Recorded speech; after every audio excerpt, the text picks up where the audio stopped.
नहीं, यादव वोट नहीं करेगा मुस्लिम को। अच्छा। मुस्लिम कर जाता है यादवों को, लेकिन यादव नहीं करेगा, यादव नहीं करेगा। वो भाजपा में चला जाएगा। शरद अवस्थी के चुनाव प्रचार के दौरान योगी जी ने घोषणा की थी कि हम चुनी मिल चलवा देंगे, और रामनगर क्षेत्र की सबसे बड़ी समस्या जो है वो किसानों की, गन्ना किसानों की है।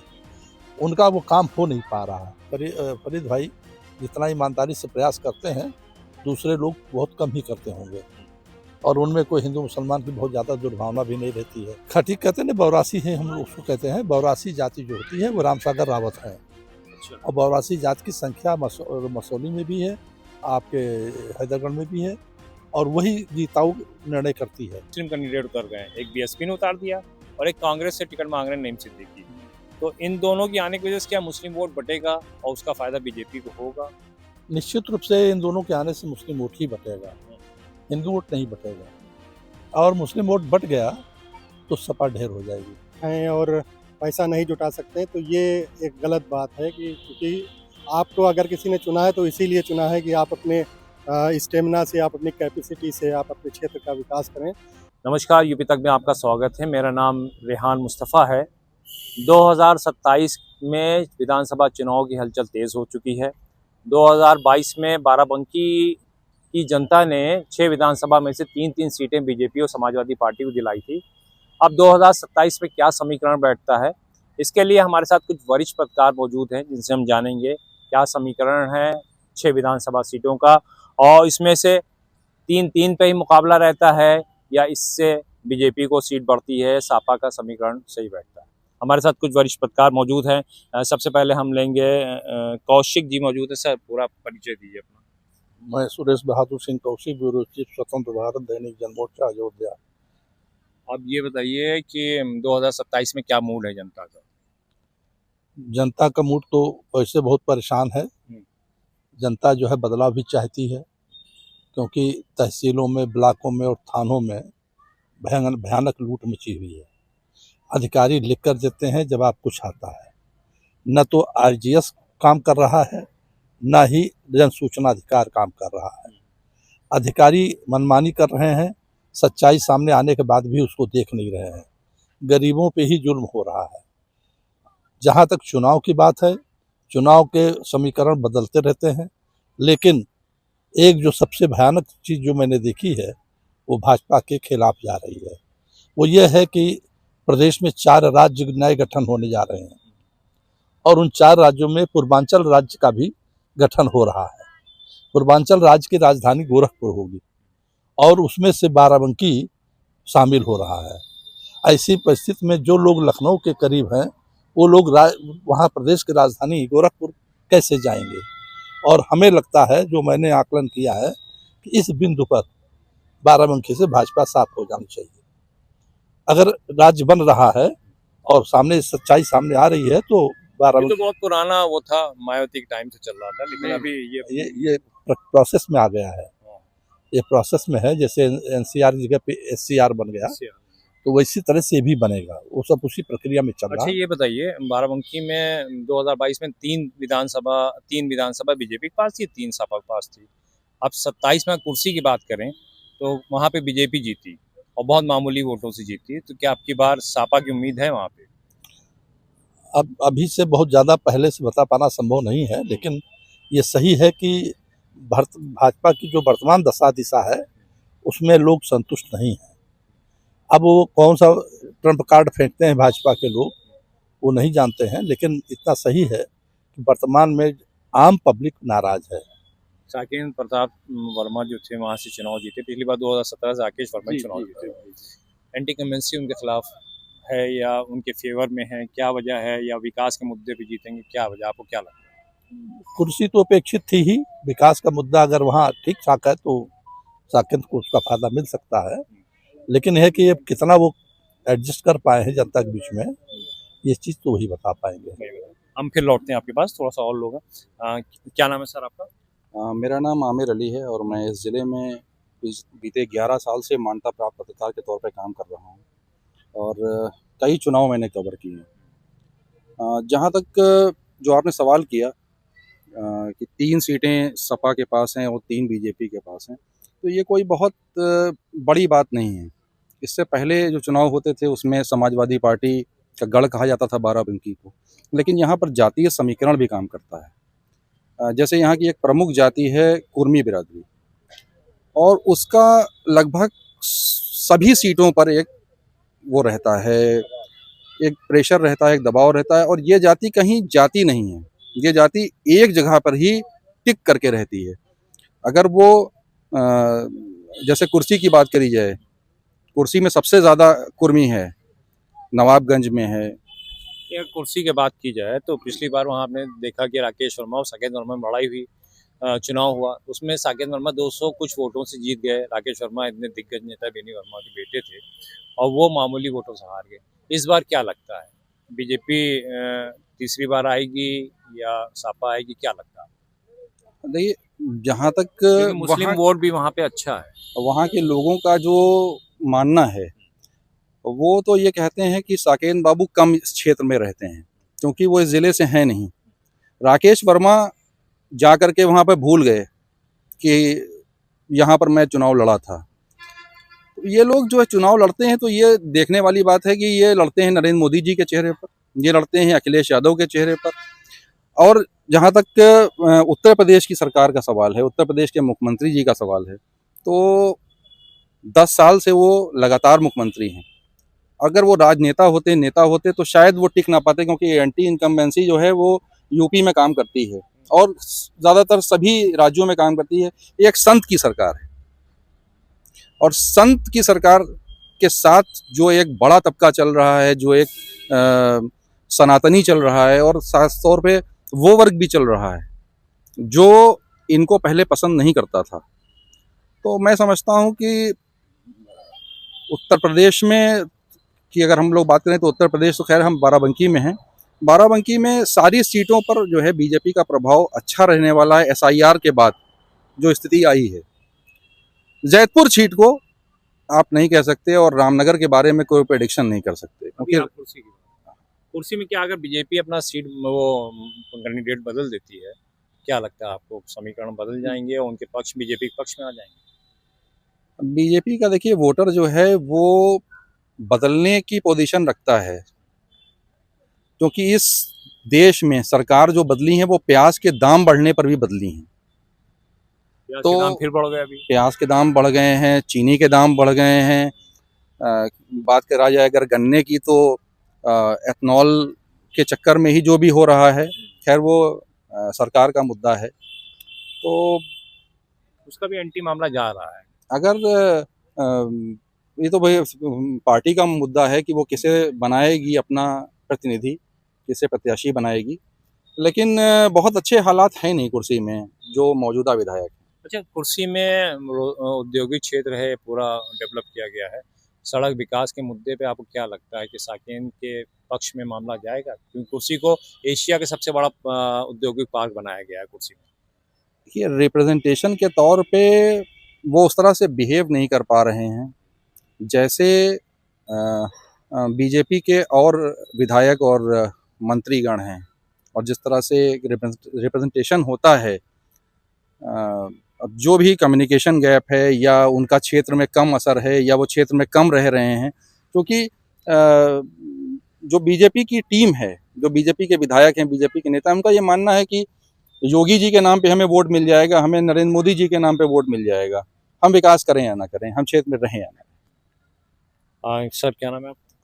श्रीनिवास त्रिपाठी हमारा नाम है किस पेपर अखबार से? जी। अमृत विचार, इससे पहले हम ब्यूरो चीफ रहे हैं और इस समय हम स्वदेश में। अच्छा, 2027 का चुनाव नज़दीक आ रहा है, हम बात करते हैं कुर्सी विधानसभा की, तो क्या लगता है कि बीजेपी का जो परंपरागत वोटर्स है वो इस बार उनके साथ रहेगा, ये हट जाएगा? देखिए, बीजेपी का जो परंपरागत वोटर्स है उस पर थोड़ा सा इस समय संदेह की स्थिति उत्पन्न हो रही है कि वो कहाँ जाएगा। हालांकि बीजेपी का जो परंपरागत वोट है वो अपना वोट बैंक आखिरी तक खोता नहीं है, वो उसी पार्टी को वोट करता है जहां उसको करना चाहिए।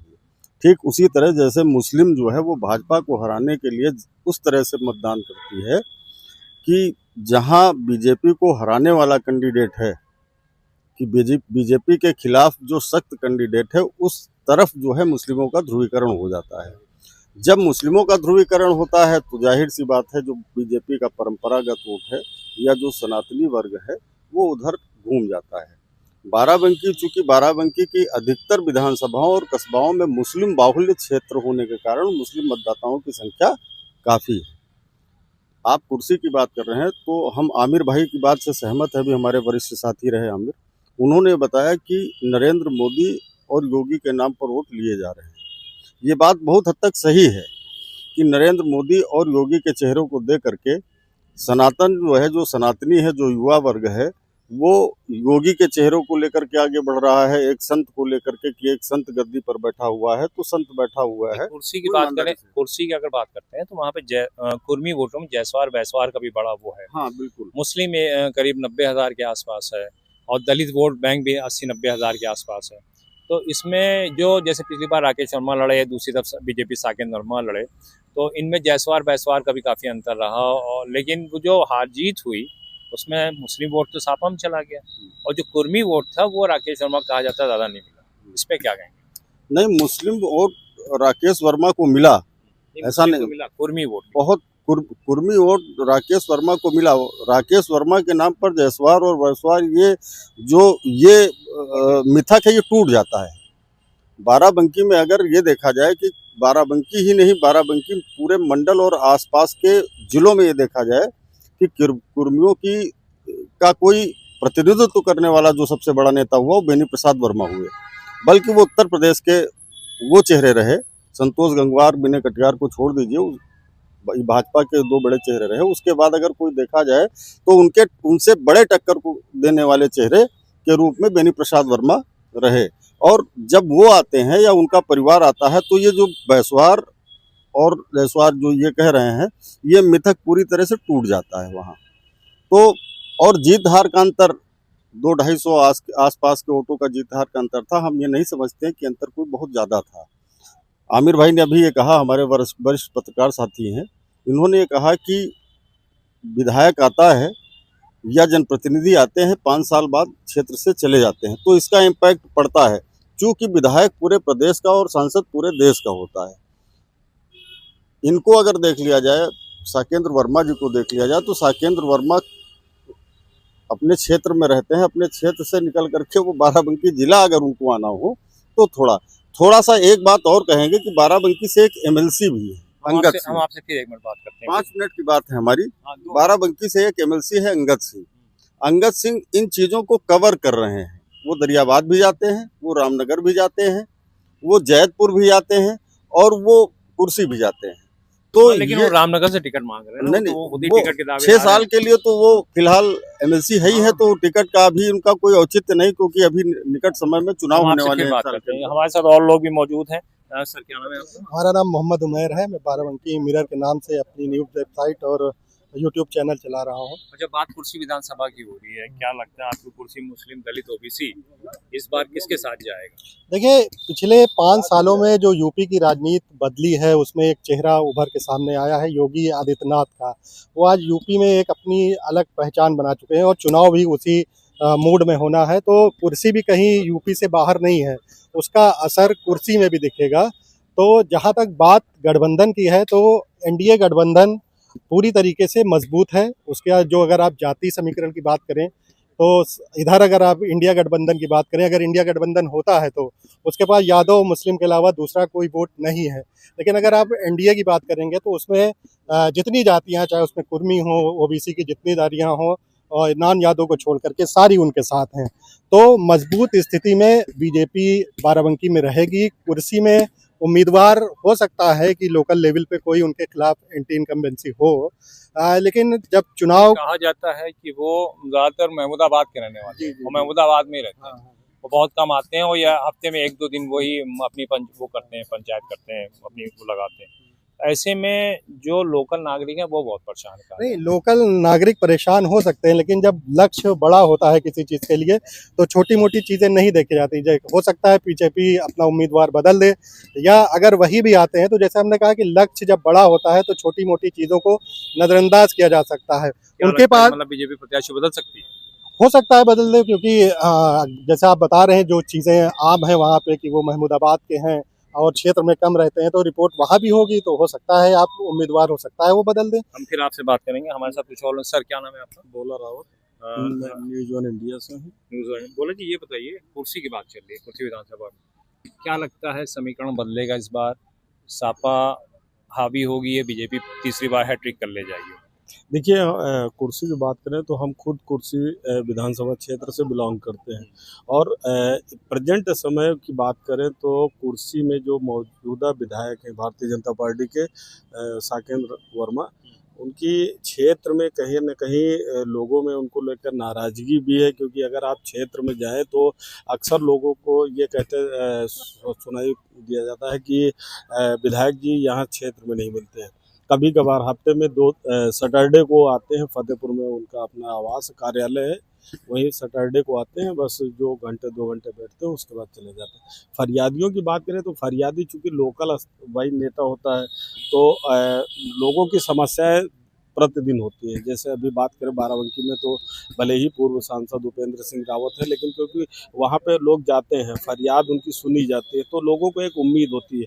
उनका कल्याण हो ना हो अलग मुद्दा है, लेकिन इसको लेकर क्षेत्र में कहीं न कहीं विधायक के खिलाफ भी लोगों में नाराज़गी है, और अहम भूमिका निभा सकता है जो प्रत्याशी गठबंधन का जो भी अगर होता है समाजवादी का, तो जो प्रत्याशी उतारा जाता है वो भी अहम एक भूमिका निभा सकता है, पिछली क्योंकि बार वहाँ से राकेश शर्मा लड़े थे, 200 कुछ वोट से हार गए थे। इस बार समाजवादी पार्टी से फरीद महफूज खुदवाई, उनके बेटे भी हैं, चौधरी अदनान भी हैं, और कई लोग टिकट मांग रहे हैं वहाँ कुर्सी से। मुस्लिम बहुल क्षेत्र है, तो मतलब क्या लगता है, अगर सापा अपना टिकट किसी मुस्लिम को देती है और साकेंद्र वर्मा ही रहते हैं, तो क्या समीकरण कुछ बदलेगा या फिर बीजेपी हैट्रिक मार ले जाएगी? देखिए, अगर समाजवादी पार्टी हमारी जो मानना है कि यदि कोई कुर्सी में मुस्लिम समाज के व्यक्ति को उम्मीदवार बनाती है तो 99% वो सीट हार जाएगी, बिल्कुल क्लियर है। क्योंकि उसमें ये होगा भाई, एक तो ओवैसी का प्रत्याशी मुस्लिम वर्ग बढ़ जाता है। हमेशा पिछली बार भी यही देखने को मिला कि समाजवादी के यदि प्रत्याशी हारे तो उसका मुख्य कारण ओवैसी थे। अगर वो उनका कैंडिडेट 7-8 हज़ार वोटें ना काटता तो शायद समाजवादी का विधायक होता। तो ऐसी बहुत सारी कंडीशन बनेगी, क्योंकि फिर मुस्लिम कैंडिडेट के बाद एक साथ साथ बड़ा मुद्दा आ जाता है मुख्यमंत्री योगी आदित्यनाथ, जो सनातन की बात करते हैं, तो उसमें सनातन बनाम मुस्लिम आ जाता है, फिर ये समस्या अच्छा, अब हम बात करते हैं अगली विधानसभा रामनगर की। रामनगर में 2022 में चुनाव हुआ, बीजेपी हारी और समाजवादी पार्टी भी यहाँ से 200 कुछ वोट से जीती। तो कुर्सी का वो था समीकरण, वही रामनगर का भी था, लेकिन यहाँ वहाँ पे कुर्सी बीजेपी जीती थी और रामनगर से समाजवादी पार्टी जीत गई। अब आप ये बताइए भोला जी, रामनगर ऐसी सीट है जहाँ पे हर बार समीकरण बदल जाता है, प्रत्याशी बदल जाता है, पार्टी बदल जाती है। अब क्या आपको क्या लग रहा है कि वहाँ पे सीट बदलेगी, कोई और चुना जाएगा? पिछली बार सापा थी। देखिए, अभी ये कह पाना मुश्किल है, लेकिन जिस प्रकार से माहौल है वहाँ का भी, तो बहुत अच्छा नहीं कहा जा सकता है, क्योंकि वहाँ भी लोगों को समस्याएं कहीं ना कहीं है, नाराज़गी लोगों की है, क्योंकि वहाँ पे मुख्य मुद्दा रहा चीनी मिल का। चीनी मिल अभी भी नहीं शुरू हो पाया। हालांकि मौजूदा विधायक ने कई बार चीनी मिल का मुद्दा उठाया, लेकिन मुख्यमंत्री योगी आदित्यनाथ ने उसको खारिज कर दिया कि अगर मौजूदा विधायक ने चीनी मिल का मुद्दा उठाया होता विधानसभा में तो अब तक चीनी मिल चालू हो जाती। लेकिन ऐसी बहुत सारी जो क्षेत्रीय स्तर की समस्याएं होती हैं, उनको विधायक को सुनना चाहिए, क्योंकि वो बड़ी समस्याएं होती है क्षेत्र की। जी। अच्छा, तो क्या लगता है, मतलब अगर समाजवादी पार्टी प्रत्याशी बदले तो उसको सीट मिल सकती है, या फिर दूसरे पार्टी बीजेपी में जाने की रामनगर सीट ज़्यादा उम्मीद है? देखिए, समाजवादी पार्टी को वैसे भी उनको रिटायर कर देना चाहिए, क्योंकि उनकी उम्र हो चुकी है अब, तो उतना ज़्यादा वो मेहनत नहीं कर पाते हैं जितना मेहनत एक विधायक को करनी चाहिए। क्षेत्र की जनता से मिलना, अब इस समय बाढ़ की समस्याएं हैं, तो लोगों के बीच जब लोग जाएंगे, कोई भी जनप्रतिनिधि जब जाएगा उसकी समस्या सुनेगा तभी समाधान कर पाएगा। अब मान लीजिए 2 महीने में एक बार यदि कोई जनप्रतिनिधि वहाँ पे जाता है तो वो कितने लोगों की समस्याएं सुन पाएगा, कितना निदान कर पाएगा, ये तो वहाँ पे जो लोग रह रहे हैं वही बता पाएंगे। हालांकि बहुत सारी समस्याएं हैं लोगों में। अब आने वाले चुनाव में क्या होता है तो हम आपसे फिर बात करते हैं। रामनगर सीट के ये बताइए, कि रामनगर सीट का क्या माहौल है, क्या सपा रिपीट करेगी या बीजेपी आएगी, जबकि वहाँ का समीकरण हमेशा ये रहा है कि जो पार्टी जीतती है दोबारा रिपीट नहीं करती। ये वैसे मिथक ही है, इसको तोड़ा गया है कई जगहों पर। जो नहीं जीतते हैं एक जगह से, वहाँ पर कई लोगों ने ऐसा किया कि वो जीत गए हैं। और जहाँ तक बात रह गई कैंडिडेट की, देखिए गैस में नहीं, फरीद मियाँ शरीर से बेचारे का बहुत कमज़ोर है, काफ़ी उम्र भी हो गई है और वो क्षेत्र में उतनी दौड़ नहीं कर पा रहे हैं जितनी की होनी चाहिए थी। इससे जनता में इस बात की ज़रूर नाराज़गी है कि हमारा विधायक हमारे बीच में नहीं है, और उनकी पकड़ कितनी रह गई है ये तो वो अनुभव करते होंगे। अच्छा, सुनने में ये आ रहा है कि साहब फरीद किदवाई ने ये कह दिया है कि सीट वो बदल के कुर्सी जा रहे हैं, अपने बेटे की टिकट मांग खुद भी मांग रहे हैं, और यहाँ से अब सपा के दूसरे प्रत्याशी अरविंद सिंह गोप या किसी दूसरे के लिए उन्होंने सिफारिश कर दिया। इस पे क्या कहेंगे? अब ये तो समीकरण नया बनेगा कि गोप अपने ढंग से लड़ेंगे चुनाव, फरीद भाई अपने हिसाब से लड़ते थे। नहीं, अगर जैसे गोप वहाँ पे 2017 से 22 तक विधायक रहे वहाँ पे, उसके बाद 12 से 17 तक विधायक रहे रामनगर के, उसके बाद वो हार गए वहाँ से, बीजेपी हुई, बीजेपी हार गई, फिर सपा आ गई। अब आपको क्या लगता है कि समीकरण बदलेगा या पार्टी बदलेगी? नहीं, समीकरण तो बदलने की स्थिति है, समीकरण बदलने की पूरी स्थिति है, और ये विश्वास किया जाता है कि भाजपा जो है इस बार आएगी। लेकिन एक पॉइंट उनका जो है वो गड़बड़ है, वो चीनी मिल का। शरद अवस्थी के चुनाव प्रचार के दौरान योगी जी ने घोषणा की थी कि हम चीनी मिल चलवा देंगे, और रामनगर क्षेत्र की सबसे बड़ी समस्या जो है वो किसानों की, गन्ना किसानों की है।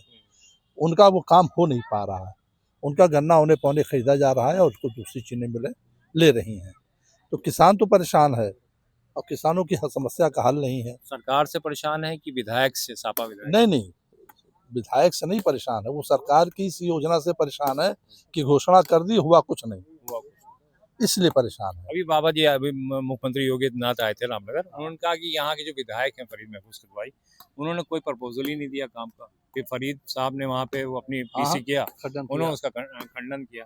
इस पे क्या कहेंगे, मतलब बाबा सही है कि विधायक जी सही है?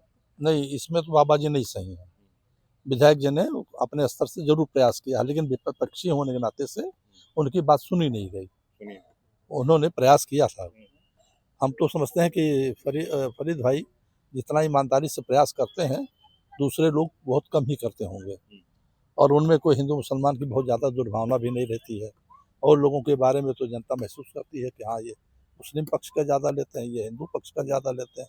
लेकिन फरीद भाई का ये है कि वो जो वर्क है, जो उसकी महत्ता है, उसको देखते हैं। रामनगर में अगर हम बात करते हैं तो वहाँ बाढ़ प्रभावित क्षेत्र ज़्यादा है, हर साल बाढ़ आती है और लाखों करोड़ों का नुकसान होता है, और प्रदेश सरकार के मंत्री संतरी सब आते हैं, सड़कें बर्बाद हो जाती हैं, घर डूब जाते हैं। ऐसे में आपको क्या लगता है कि जो वहाँ की पब्लिक है वो एंटी गवर्नमेंट जाएगी कि एंटी विधायक जाएगी, क्या लगता है? देखिए, वहाँ पर समीकरण जो होते हैं वो यादव बिरादरी वहाँ पर सबसे ज़्यादा कम है, सबसे ज़्यादा मुस्लिम है वहाँ पर। मुस्लिम के बाद जो कौम है वो है कुर्मी, क्षत्रिय 16% है। तो जो ये रहता है कॉम्बिनेशन का जो नेता है, जो प्रत्याशी है, उसको अगर आप देखें तो उसका पलड़ा हमेशा भारी रहता है। जहाँ तक बात करें अगर ओबीसी की है, मुस्लिम, ओबीसी और यादव जो है, ये कॉम्बिनेशन को आप एक मान सकते हैं कि अगर अच्छा प्रत्याशी कोई भी पार्टी उतारती है तो उसके पक्ष में वहाँ का वोटर जाता है। जब आप ये देखिए कि वहाँ पर लोधेश्वर महादेव है, बहुत सारा काम किया है, सरकार ने काम किया, योगी जी की सरकार ने किया, उससे पहले की सरकारों ने भी किया है, लेकिन विधायक वहाँ पर मुस्लिम है और वो समाजवादी पार्टी का है। भले ही वो क्षेत्र में आए या ना आए, लेकिन उनकी जो कमी है वो उनकी पार्टी के लोग पूरी करते रहते हैं। जैसे बात करिए अगर प्रदेश में या बाराबंकी में, तो बड़े नेताओं में अरविंद सिंह गोप का नाम आता है, गोप क्षेत्र में ज़्यादा रहते हैं, तो कहीं ना कहीं समाजवादी पार्टी का तो काम हो ही रहा है। भले टिकट गोप को मिले, फरीद महफूज किदवाई को मिले या XYZ को मिले। तो वहाँ का समीकरण जो कहता है कि एक बार जो जीतता दोबारा नहीं जीत पाता, ये शुरू से चला आ रहा। तो फरीद साहब जीते हैं, अगर टिकट गोप साहब को मिल गया तो क्या सपा जीत जाएगी? 200-250 से जो हार जीत होती है उसको हार जीत माना नहीं जाता है। क्योंकि शरदोस्ती तो बीजेपी तो हार गई थी ना। तो मैं उसी पे आ रहा हूँ कि उसको हार जीत नहीं मानी जाती है। वो अगर देखा जाए तो 216-17 वोट से हारना जीतना कोई बहुत बड़ी और बहुत बड़ी उपलब्धि नहीं है अगर आपने सीट जीत ली है। तो अगर देखा जाए तो बीजेपी का वहाँ पर पलड़ा मजबूत हुआ है, क्योंकि कॉरिडोर और जिस तरह से अंगद सिंह की वही बात कर रहे थे हमारे कुछ साथी एमएलसी की, तो इन लोगों ने बहुत काम किया है उस क्षेत्र में, बाढ़ प्रभावित क्षेत्र में बहुत काम किया है, बहुत लोगों को राहत पहुंचाई है। और सरकार ने वादा भी किया है कि बुढ़वल चीनी मिल को लेकर के जो भी चीज़ें हैं उसको मुख्यमंत्री ने भी उसका काफी ध्यान रखा रामनगर में। खास तौर पे मैं उसी बात पे आ रहा हूँ कि ये प्रदेश में संत की सरकार है और लोग संत की सरकारों को पसंद कर रहे हैं, मंदिरों को पसंद कर रहे हैं, कॉरिडोर को पसंद कर रहे हैं। तो अगर अच्छा मैनिफेस्टो बनेगा उस विधानसभा क्षेत्र के लिए, रामनगर के लिए, तो लोग बीजेपी के साथ जा सकते हैं वहाँ के लोग। अब हम बात करते हैं बाराबंकी की 6 विधानसभा में तीसरी विधानसभा जैतपुर सुरक्षित सीट है और यहाँ पिछले 2 बार से समाजवादी पार्टी के विधायक गौरव रावत जीत रहे हैं। हालांकि उनके खिलाफ भी जनता नाराज़ भी है और कुछ खुश भी है, क्योंकि मुस्लिम बहुल है, कुर्मी बहुल है, बेनी बाबू का बड़ा जोर है। उसके लिए भी कुछ बात करते हैं। सर, क्या लगता है कि जैतपुर विधानसभा में इस बार फिर सपा हैट्रिक मारेगी? इस बार तो ऐसा दिखाई नहीं देता है, क्योंकि जिस तरह से भाजपा का अपना वहाँ पर प्रयास चल रहा है उस हिसाब से सपा का नहीं चल रहा है। और बेनी बाबू का प्रभाव तो हर क्षेत्र में है और अपनी बिरादरी का ही है। नहीं, वो उनका इलाका था, कुर्मी बहुल क्षेत्र था, और जो उन्होंने पिछली बार लेटे लेटे बीमारी की हालत में भी उनको गौरव रावत को जिता दिया था। जी। तो क्या मतलब गौरव रावत जमीन को अपनी पकड़ पाए हैं? मतलब ये बेनी बाबू के भरोसे ही है? अब ये तो नहीं दिखाई दे रहा है, जमीन को पकड़ते हुए तो नहीं दिखाई दे रहा है। अब आगे बना ले जाए 2-4 महीने में, वो अलग बात है। क्या लगता है जैतपुर में विकास हुआ है? हालांकि जो गौरव रावत से बीच में बात हुई थी तो उन्होंने कहा हमको कोई विकास के लिए पैसे ही नहीं मिला।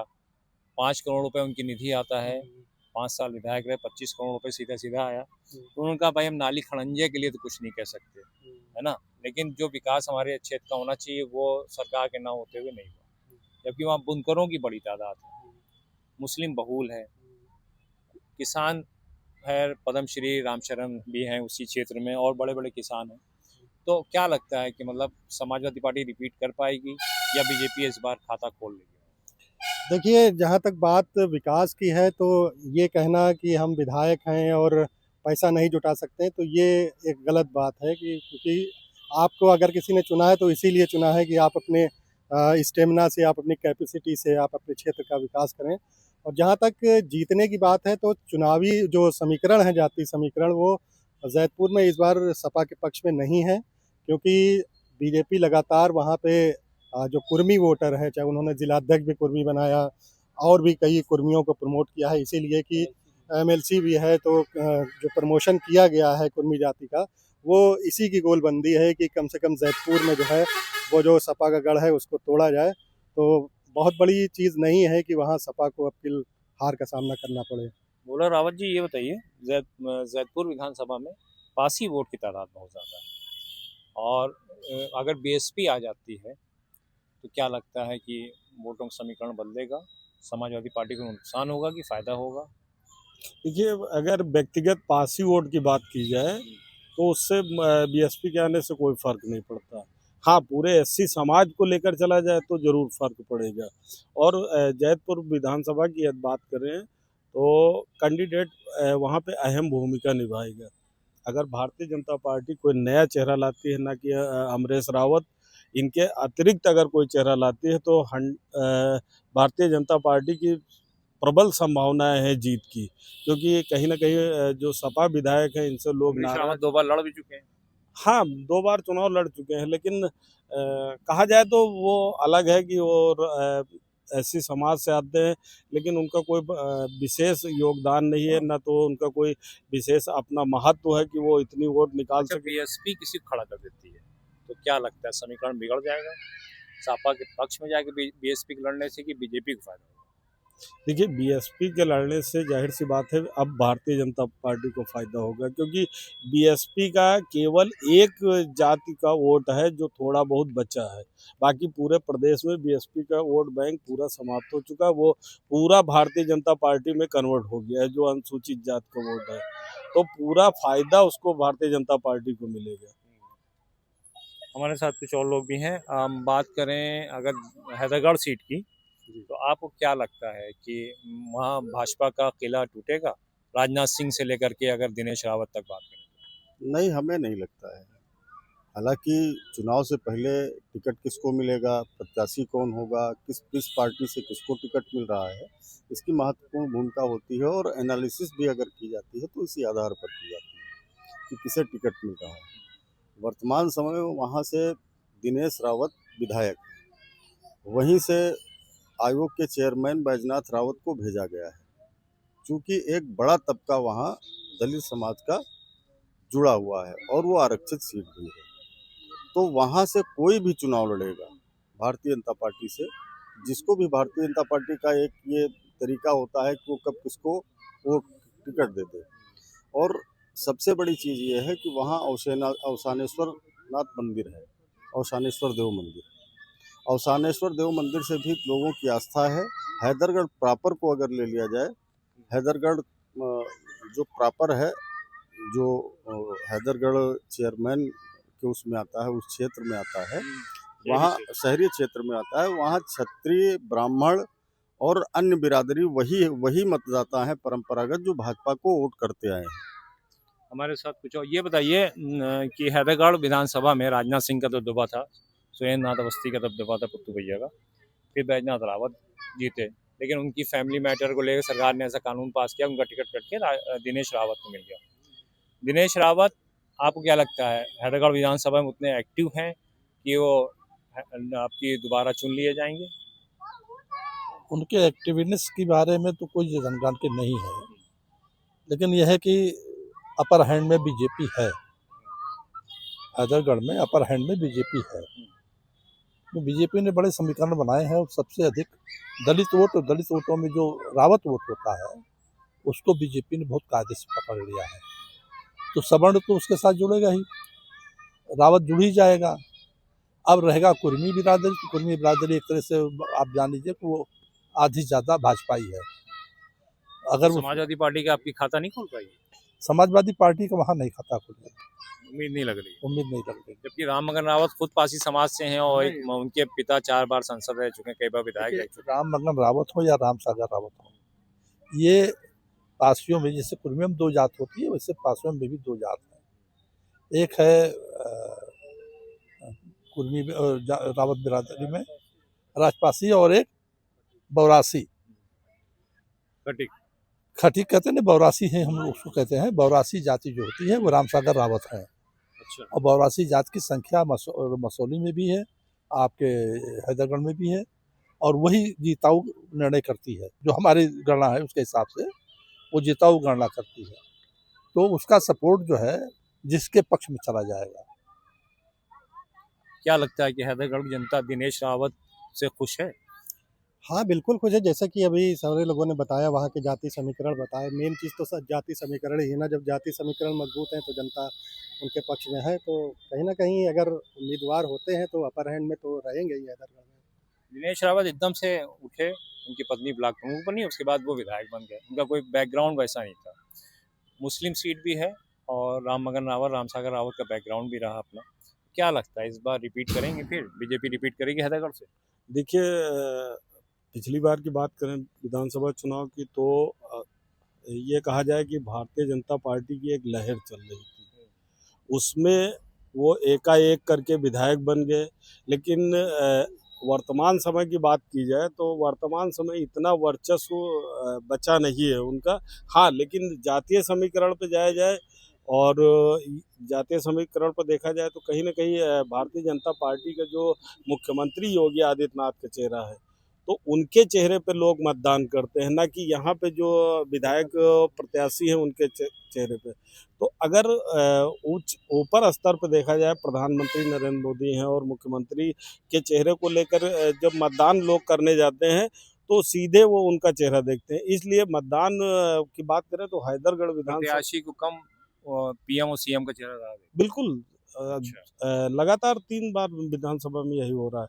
केवल प्रत्याशी नहीं देखा जाता है, प्रधानमंत्री मोदी और मुख्यमंत्री योगी आदित्यनाथ के चेहरा देख के मतदान लोग करते हैं। अच्छा ये बताइए उमेर साहब, सदर की क्या पोजीशन चली बाराबंकी सदर में? यहाँ कभी बीजेपी जीती नहीं, सपा का गढ़ रहा, कभी कम्युनिस्ट जीती, कभी वो जीता। तो क्या लगता है कि यहाँ पे मतलब इस बार विधक टूटेगा इनका? देखिए, जो 6 सीटों में सबसे मजबूत सीट अगर कही जाए विपक्ष के लिए, समाजवादी पार्टी के लिए, तो वो सदर सीट ही है, क्योंकि यहाँ पे जो MY समीकरण है वो यहाँ पे इतना मजबूत है कि उसको तोड़ने के लिए बीजेपी को अभी तक वो कोशिश जितनी भी मतलब की है, मुस्लिम यादव मुस्लिम यादव समीकरण जो है वो करीब यहाँ पे 1,60,000 के करीब पहुँच जाता है दोनों मिल करके। तो ये जो नंबर है, मैजिक नंबर है, इस तक पहुँचने के लिए जो बीजेपी है उसको अभी तक वो प्रयास की है, लेकिन उसमें कामयाब नहीं हुई है। लेकिन परिस्थितियाँ बदली हैं, कुछ थोड़ा सा मुस्लिम वोटर्स में भी नाराज़गी है, कुछ थोड़ा यादव में भी, क्योंकि 3 बार लगातार वो जीत चुके हैं, तो कहीं न कहीं थोड़ी बहुत नाराज़गी है लोगों में। तो उसका असर हो सकता है थोड़ा बहुत हो, लेकिन यही एक सबसे सेफ सीट अगर कही जाए तो समाजवादी पार्टी के लिए सदर सीट ही सेफ है। अब बात करें सदर सीट की, तो यहाँ पे 2 मुस्लिम कैंडिडेट उतर गए हैं। एक बीएसपी ने उतार दिया और एक कांग्रेस से टिकट मांग रहे हैं नईम सिद्दीकी। तो इन दोनों की आने की वजह से क्या मुस्लिम वोट बटेगा और उसका फायदा बीजेपी को होगा? निश्चित रूप से इन दोनों के आने से मुस्लिम वोट ही बटेगा, हिंदू वोट नहीं बटेगा। और मुस्लिम वोट बट गया तो सपा ढेर हो जाएगी। मतलब ये मुस्लिम प्रत्याशी क्या लगता है जीतेंगे, हारेंगे? नहीं, मुस्लिम प्रत्याशियों में जीतने की कोई संभावना नहीं। कोई संभावना नहीं, क्योंकि मुस्लिम यादव गठजोड़ बन करके सपा का कोई भी यादव कैंडिडेट तो जीत जाता है। लेकिन अगर सपा अगर मान लिया अगर मुस्लिम कैंडिडेट किसी को बना देती है यहाँ पे, तो क्या लगता है? नहीं, यादव वोट नहीं करेगा मुस्लिम को। अच्छा, मुस्लिम कर जाता है यादवों को, लेकिन यादव नहीं करेगा, यादव नहीं करेगा। वो भाजपा में चला जाएगा। अच्छा, आप क्या कहेंगे सदर सीट के इस समीकरण को लेकर?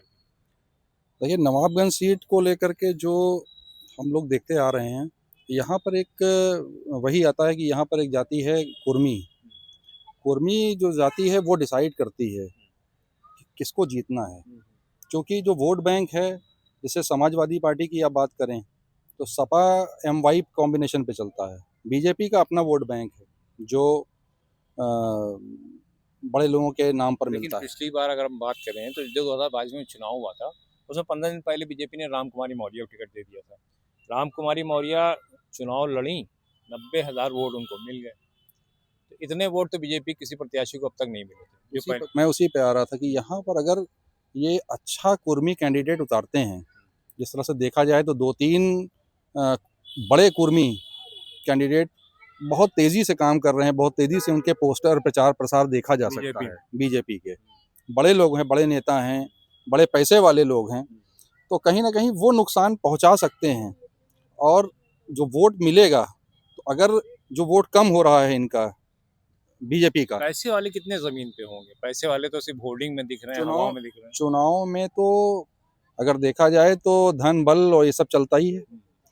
और जहाँ तक इस जाति का सवाल है, कुर्मी बिरादरी का, ये जिसके साथ जाएगी सदर सीट पर, नवाबगंज सीट पर, वही मुझे लगता है कि वही आगे बढ़ेगा और उसके जीतने की ज़्यादा संभावना बढ़ेगी। MY फैक्टर यहाँ पे बहुत अच्छा है सदर सीट में। क्या लगता है कि मतलब कुर्मी को अगर टिकट दे दिया जाता है तो क्या बीजेपी निकाल ले जाएगी? देखिए, ये चांस की बात है।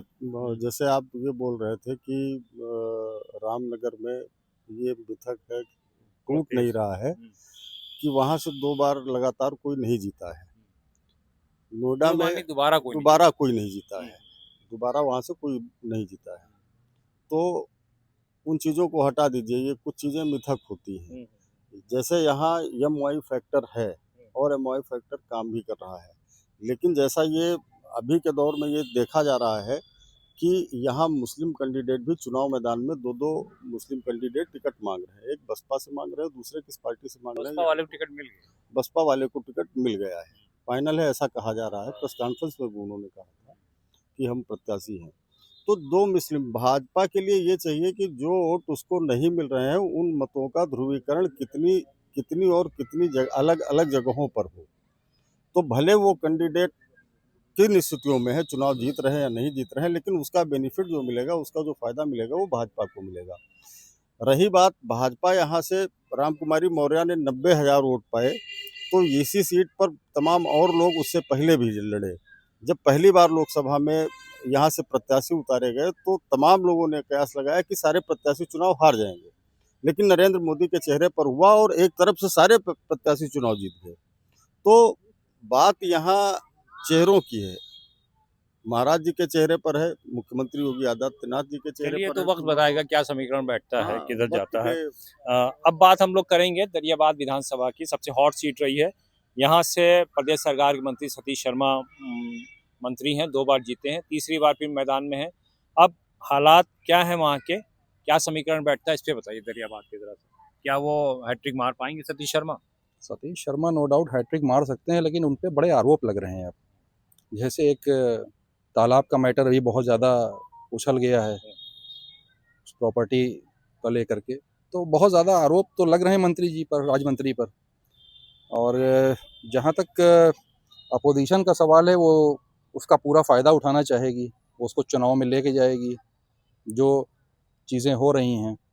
साथ ही जो दरियाबाद नगर पंचायत है, उसमें जो एक जियो आया था आज़ादी के समय, उस जियो का भी मैटर इस समय गर्म आया है।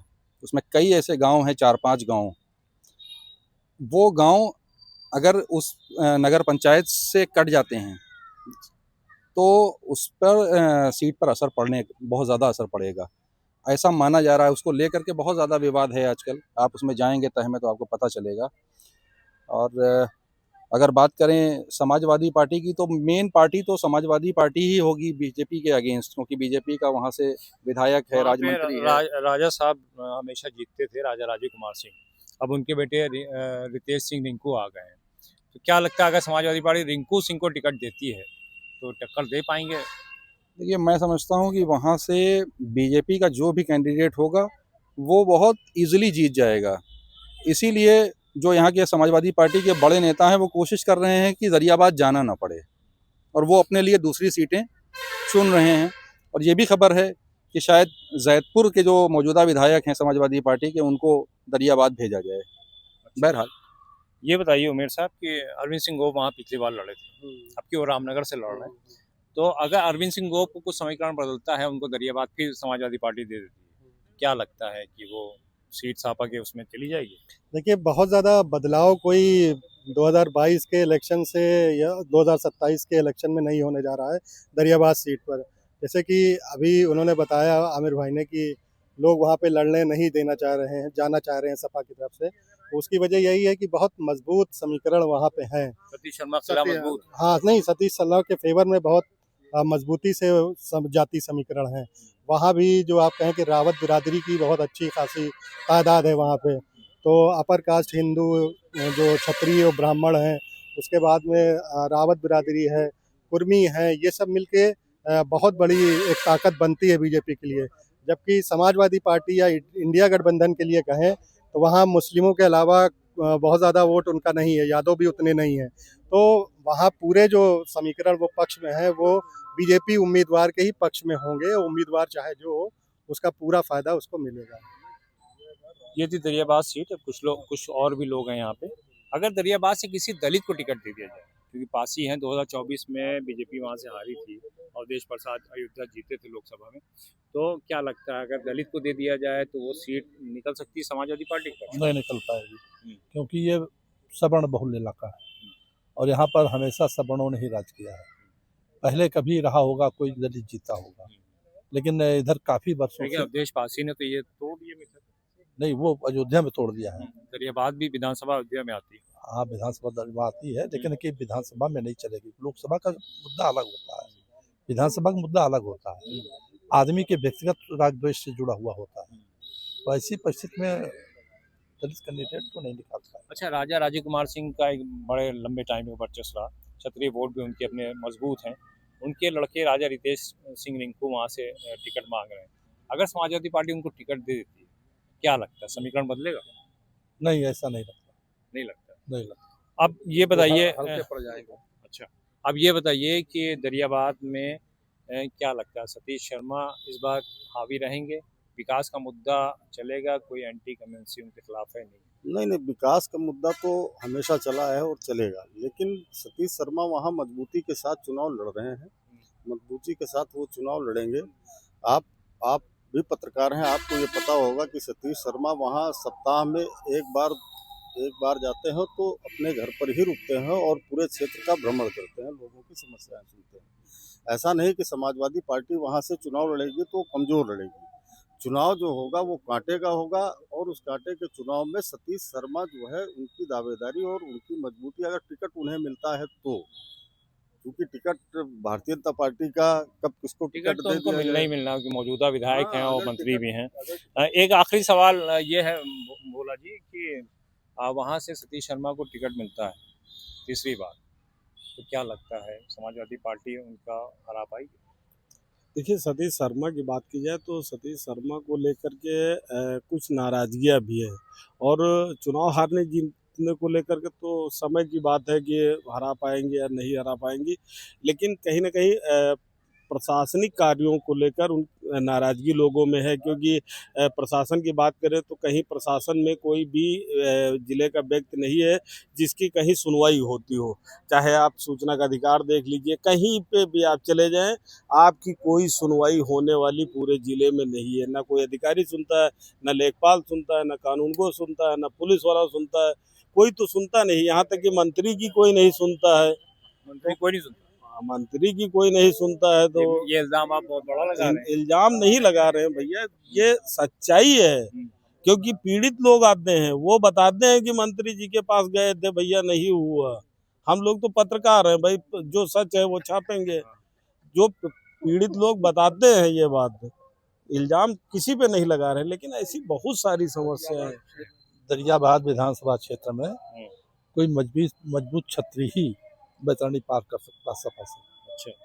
और वो पिछली बार गोप साहब से नाराजगी थी क्योंकि राजा साहब की मृत्यु हो गई। अच्छा, आपकी गोप लड़ जाएंगे, जीत जाएंगे? हाँ, अगर दरियाबाद से गोप लड़ जाएंगे तो जीतने के प्रबल और संभावना। रामनगर से वो टिकट मांग रहे हैं। अब वो मांग रहे हैं, वहाँ की स्थिति तो उतनी अनुकूल नहीं होगी जितनी दरियाबाद की हो जाएगी, दरियाबाद क्योंकि पिछली बार वो लड़ चुके हैं, वोट थोड़े वोटों से ही अंतर हुआ है। तो इस बार लोग विकल्प के रूप में राजा साहब के गोप को चुन लेंगे। तो बाराबंकी 6 विधान सीटों का समीकरण हमने बताने की कोशिश किया। पिछली बार 2022 में यहाँ 3 सीटें बीजेपी के पास थी और 3 समाजवादी पार्टी के पास थी। अब 2027 में क्या होता है ये तो आने वाला वक्त बताएगा। आप अपनी राय कमेंट में ज़रूर दीजिए। कैमरामैन महमूद के साथ रेहान मुस्तफ़ा, यूपी तक।